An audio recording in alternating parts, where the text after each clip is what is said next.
Well, when I was young, I came up with the 3 month. I think now that we older, it's more. I want to talk about rush. that, right? I want to talk about young Jasmine developing this mindset, right? Like, what made you say 3 months? Like, what were... I noticed that after 2-3 months, I could only fake like, I'm celibate. I'm a virgin. I could only fake like, I'm celibate. I'm a virgin. Even though I had a boyfriend or whatever at like 15 or whatever the case was that I was doing, these people, I was able to still play that up to like 2-3 months, and then they got too like, but I really like you. You know what I'm saying? But for like the 3 month mark. But now that I'm older, I feel like it's shorter. It's shorter because I'm older. So they get more aggressive faster, you saying? I think that they gonna catch on. What up, kings, moguls, magnates, and tycoons? Today I'm gonna be teaching y'all why women pretend like they're not for the streets and how they pretend they're not for the streets. She will try to sell you her exclusivity by pretending that, oh, I don't fuck for the first 90 days. That is cap. Guys, she has some guy in the background that is fucking, and yes, she will lead you on. She'll try to get the money out of you. She'll use you for dates and try to sell you on this purity. And women that generally do this, they're a little bit older. They're trying to settle down. They're looking for a provider. Hey, Sleepy Joe, how many bodies does this cream gobbler have? 700 billion and $1,300,000,000,000. Welcome to my channel. Today's video I'm going to be talking about, as you can see from this title, 10 reasons why I am waiting till marriage. I've been abstinent, I guess you could say. Abstinent, I don't even know what the word is. I haven't had sex in over a year and 3 months. Bullshit. Bullshit! You sound so bullshit! I haven't had sex in over a year and 3 months. Here's what she's been doing for the past year and 3 months. Your is inside of me right now! How'd that get in there? Holy shit! Did you just come in your sister? And she asked me to come. She belongs to the streets. Once a woman classifies you as a nice guy, she'll either friend zone you or see you as boyfriend material, and she'll make you wait. This whole time, she gonna have a maintenance man, not doing shit, coming over at midnight, giving her the pipe, leaving at 1 a.m. If I'm in a relationship, like... So we end it right now? Hey, so have you ever sucked? I fucked on the first date. Oh, hold on, wait a minute. Wait. I'm gonna fuck you. I'm gonna fuck you on the first date. A few moments later. What happened? Hey, Cam, finally. Yo. I'm about to bust. And with no hands. No hands, bro. Swear to God. Hit that mouth like some pussy. You think I'm playing? Something a lot of women will do is called the anti-slut test. What this is she'll act like, oh, I don't fuck on the first date. Oh, I don't give head.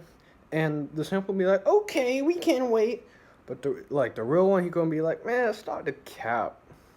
And then, see, that's the shit test. If you pass, you gonna get the head, you gonna hit. But if you fail, straight one-way ticket to the friend zone.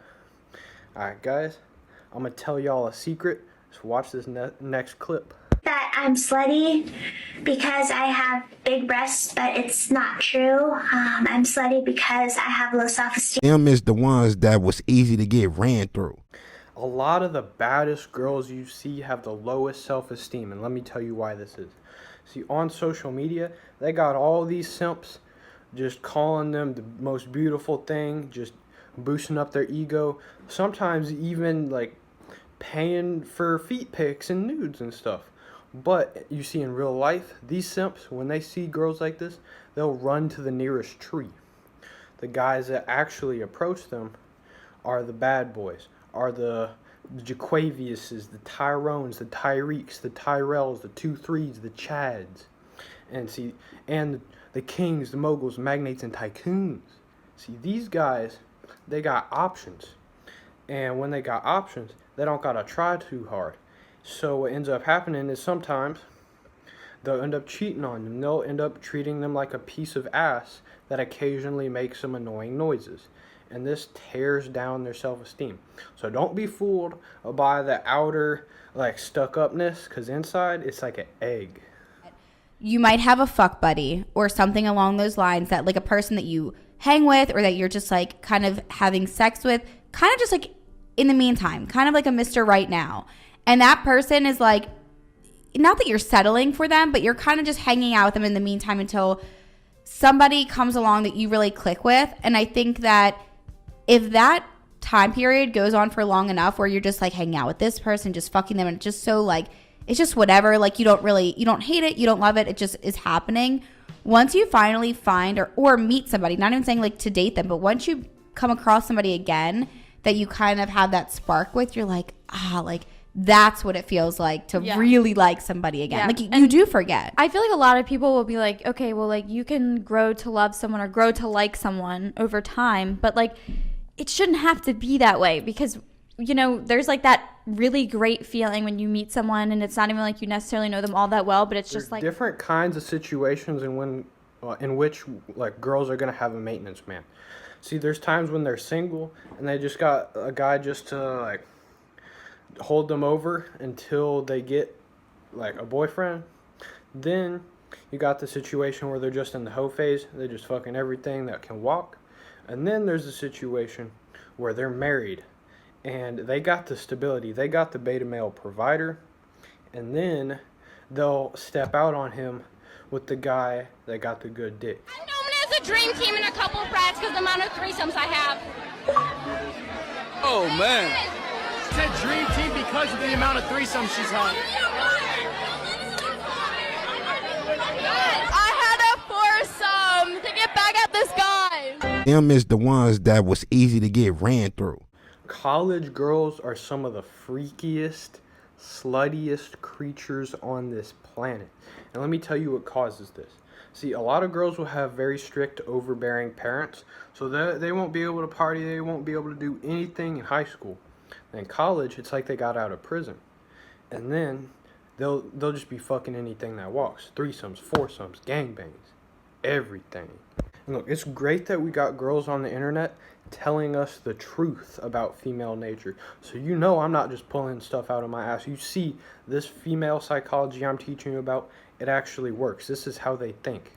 Oh, I was going to say, speaking of pussy wet every night, I don't know if anyone else has this struggle. I know Dev does because we've talked about it. But when you are having sex with someone and like having a lot of sex, like let me say like morning, night, next morning, like just keeps on happening, it starts to hurt. Yeah. Like got to a point where I was like, I don't think I can go again because it feels like sandpaper rubbing on the walls. Yeah, like pussy. I literally think that my vagina is ripped up. Mm-hmm.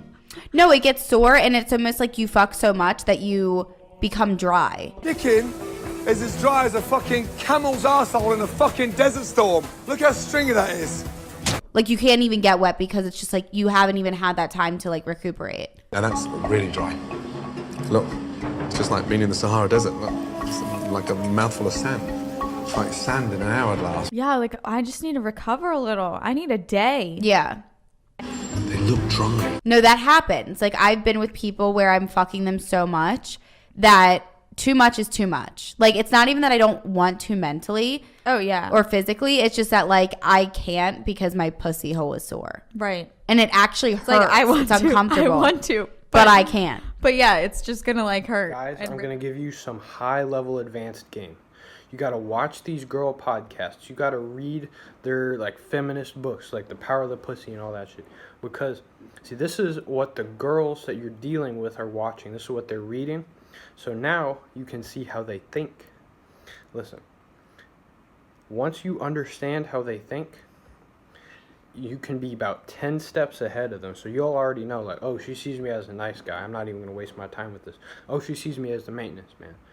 Oh, like, she trying to see me as a provider. Oh, no, this one a gold digger. See, you see through all of that.